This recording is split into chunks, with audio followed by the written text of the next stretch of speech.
అపూర్వ, నక్షత్ర, గోరెంటాకు కలిసి శరత్ చంద్రకి భూమి పైన చాడీలు చెప్తూ ఉంటారు.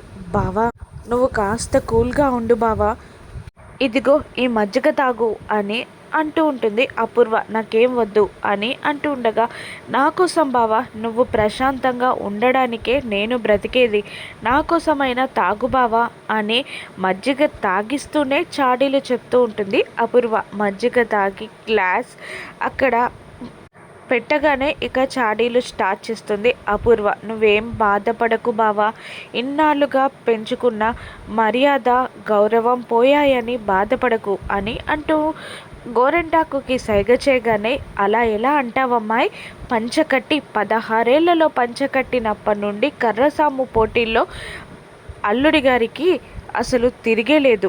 ఈరోజు అల్లుడు గారిని ఆ గగన్ ఎలా చితకబాదాడు, కుక్కను కొట్టినట్టు కొట్టాడు అనడంతో పిన్ని అని గట్టిగా అరుస్తుంది అపూర్వ. అపూర్వ తను కాస్త హార్ష్గా మాట్లాడినా కూడా తను చెప్పింది నిజమే కదా, ఆ గగన్ నన్ను అలాగే కొట్టాడు అని అంటూ ఉంటాడు శరత్చంద్ర. కొట్టింది గగనే కానీ కొట్టుమన్నది మాత్రం ఆ భూమి ఏ బావా. నిన్న మనం తనకి ఆశీర్వాదం ఇవ్వలేదని మనసులో కసి పెంచుకున్నట్టుంది. ఈరోజు ఎలాగైనా నిన్ను ఓడేలా చేసి ఓడిపోయిన చేతులతోనే నీతో ఆశీర్వాదం తీసుకోవాలని పంతం పట్టినట్టుంది. ఆ గగన్కి ఆ భూమే చెప్పింది బావా, అసలు కన్న తండ్రివన్న మర్యాద కూడా లేదు అని అపూర్వ అంటూ నక్షత్రకి సైగ చేయగానే, నక్షత్ర అవును నాన్న, నిజంగానే నేను భూమి గగన్ బావతో చెప్పడం విన్నా, కుక్కను కొట్టినట్టు కొట్టమని చెప్పింది, ఇంకా చాలా చాలా చెప్పింది. నాకు అసలు ఆ మాటలు వింటే గూస్ బంప్స్ వచ్చాయి తెలుసా అని నక్షత్ర అంటూ ఉంటుంది. ఇక పోనీ కొట్టడం కానీ ఓకే బావా, కానీ ఇంకేమందో తెలుసా, నిన్ను చంపేమంది. ఆ దెబ్బలతో నువ్వు చచ్చిపోతే ఈ ఆస్తి అంతా తను లాక్కోవాలని చూస్తుంది బావా, మనల్ని నడి రోడ్డు మీదకి లాగాలని చూస్తుంది బావా అని అంటూ ఉండగా, తన మోటివ్ అదే కదా అమ్మాయి, మనందరినీ నడి రోడ్డు మీదకి లాగేసి ఈ ఆస్తి అంతా తను దక్కించుకోవడమే కదా తనకు కావాల్సింది అని అంటూ ఉంటుంది గోరెంటాకు.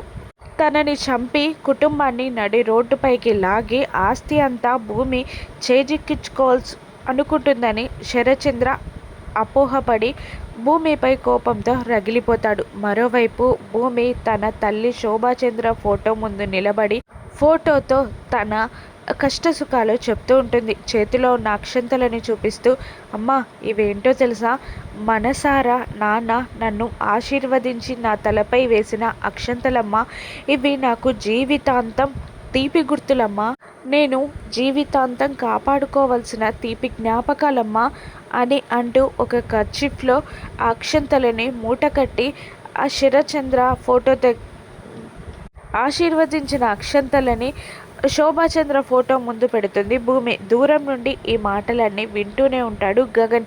మనసారా నేను నాన్న ఆశీర్వదించాలి అనుకున్నానమ్మా, కానీ నాన్న ఏమంటున్నారో తెలుసా, పంతంగా నేను గెలిచాను అంటున్నారు, కానీ నేను పంతంగా గెలవాలి అనుకోలేదమ్మా, నాపై అపార్థం చేసుకున్నారాయన, నేను పంతం కానీ పట్టుదలకి కానీ పోలేదమ్మా, మనసారా ఆశీర్వదించాలి అనుకున్నానే తప్ప నాన్నపై నేను గెలవాలి అనుకోలేదు, నాన్నని చిన్నచూపు చూడలేదమ్మా, నాన్నపై నాకు గౌరవం, ప్రేమ, అభిమానం మాత్రమే ఉన్నాయి, కానీ అర్థం చేసుకోవట్లేదమ్మా నాన్నగారు, వచ్చే సంవత్సరమైనా నన్ను ప్రేమగా ఆశీర్వదిస్తే చాలనుకున్నాను, వచ్చే సంవత్సరం నుండి ప్రతి సంవత్సరం ఆశీర్వదిస్తే చాలు అనుకున్నానే తప్ప పట్టుదలతో పంతానితో ఆయనని ఓడించాలి అనుకోలేదమ్మా, నువ్వే ప్రతి సంవత్సరం నన్ను నాన్న ఆశీర్వదించేలా చెయ్యాలమ్మా అని దండం పెట్టుకుంటుంది. ఈరోజు ఇంకొక తీపి గుర్తు జరిగిందేంటో తెలుసా అమ్మా,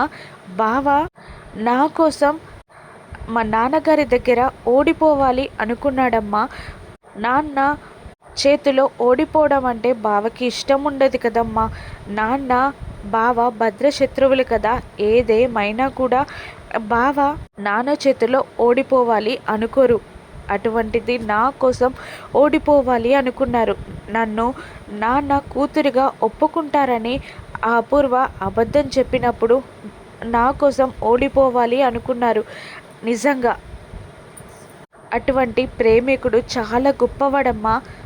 ఆ తర్వాత అపూర్వ కుట్ర బయటపడి నాకు ఆశీర్వాదం లభించాలని బావ గెలిచాడమ్మా. నాకు చాలా సంతోషంగా ఉందమ్మా. ఆ తీపి జ్ఞాపకాలు నేను జీవితాంతం గుర్తుపెట్టుకోవాలి అనుకున్నానమ్మా. గుర్తుపెట్టుకునే సందర్భం కూడా అమ్మా. కానీ నిజం నా కళ్ళ ముందు నిలబడేసరికి నాకు బాధగా అనిపించిందమ్మా అనగానే మాటలు వింటున్న గగన్ అప్పటిదాకా సంతోషపడి అప్పుడే కన్ఫ్యూజ్ అవుతాడు. ఇదంతా బావ 12 కాపురానికి 12 సూత్రాలు అనే కండిషన్తో చేస్తున్నాడమ్మా. నేను ఏది చెప్పినా చేయాలని కండిషన్ కాబట్టి బావ ఇదంతా చేస్తున్నాడు. అలా కాకుండా నాపై ప్రేమతో చేస్తే ఎంత బాగుండేదమ్మా. నాకు చాలా హ్యాపీగా అనిపించేది. చాలా బాధగా ఉందమ్మా అని భూమి చెప్పగానే ఇక గగన్ తట్టుకోలేక భూమి దగ్గరికి వచ్చి భూమిని తన వైపు తిప్పుకొని, ఇప్పటిదాకా నేను చేసినవన్నీ నువ్వు 12 కాపురానికి 12 సూత్రాలన్న కండిషన్తో అగ్రిమెంట్తో చేస్తాను అనుకుంటున్నావే తప్ప నీపై నాకున్న ప్రేమతో అని నువ్వెందుకు అర్థం చేసుకోవట్లేదు భూమి? ఎందుకు నన్ను ప్రతిసారి అపార్థం చేసుకుంటున్నావు? నా ప్రేమని అర్థం చేసుకుంటుంటే దగ్గర దాకా వచ్చి దూరంగా వెళ్ళిపోతావు. అప్పుడు నాకు ఎలా అనిపిస్తుందో తెలుసా? నా గుండెల్లో ఎవరో గుణపంతో పొడిచినట్టు అనిపిస్తుంది. నాకు చాలా బాధగా అనిపిస్తుంది, నొప్పి వస్తుంది. నా ప్రేమని నువ్వు ఎందుకు అర్థం చేసుకోవు భూమి? ప్రతిసారి నేను ప్రేమగా ఏది చేసినా కూడా అది కండిషన్ వల్లే అని అపార్థం చేసుకుంటావే తప్ప నీపై నాకున్న ప్రేమ అని ఎందుకు అర్థం చేసుకోవు? నేను నా చెల్లి కోసం నటిస్తాను కావచ్చు, కానీ శత్రువు దగ్గర ఓడిపోయే అంత నటన నా దగ్గర లేదు భూమి. నేను ఓడిపోవాలనుకుంది నీ కోసం, నీ ప్రేమ కోసం, నీపై నాకున్న ప్రేమ కోసమే తప్ప నా చెల్లి కోసం కాదు. ఆ రోజు మత్తు పదార్థాల కేసులో నువ్వేమన్నావు? నన్ను నేను ఇరికించాను అన్నావు కదా. అప్పుడు నాకెంత బాధగా అనిపించింది తెలుసా? అక్కడికక్కడ చచ్చిపోవాలనిపించింది. నువ్వు నన్ను అపార్థం చేసుకుంటే నేను కాదు అని గట్టిగా అరిచి చెప్పాలనిపించింది. ఆ తర్వాత సూర్య, ఇక నీ భూమి నీకు ఎప్పటికీ కనబడదు, నీ దగ్గర దాకా రాదు అనగానే నేను ఇంకా ఎందుకు బ్రతుకుండాలి, ఎవరి కోసం బ్రతుకుండాలి అనిపించింది. అందుకే ఆ సూర్య చేతిలో కూడా చావాలి అనుకున్నాను, చావబోయాను కూడా. అప్పుడు కూడా నా ప్రేమ నీకు అర్థం కాలేదా భూమి? ఇంకా ఎలా చెప్తే అర్థమవుతుంది భూమి నీకు? ఈరోజు కూడా నీ కోసమే, నీ ప్రేమ కోసమే నేను గెలిచానే తప్ప వేరే దానికోసం కాదు. ఎంత చెప్పినా నువ్వు అర్థం చేసుకోలేవు. నా ప్రేమకి దూరంగా వెళ్ళిపోతున్నావు. నీకు ఎలా చెప్తే అర్థమవుతుందో చెప్పు, ఏం చేయాలో చెప్పు అని గగన్ గట్టిగా భూమి భుజాల చుట్టూ చేతులు వేసి అడుగుతూ ఉండగా ఒక్కసారిగా భూమి గగన్ పెదాలని అందుకొని లిప్ కిస్ పెడుతూ కళ్ళ నీళ్ళు కారుస్తూ ఉంటుంది. గగన్ కూడా ఏడుస్తూ ఉంటాడు.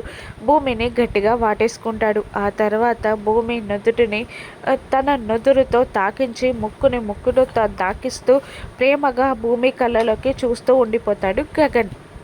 ఈ ప్రేమ శాశ్వతమా? మళ్ళీ గొడవలు మొదలవనున్నాయా? భూమి గగన్లా సరదా కాపురం ఎలా ఉండనుందో రాను ఎపిసోడ్స్లో చూద్దాం. Thank you for watching.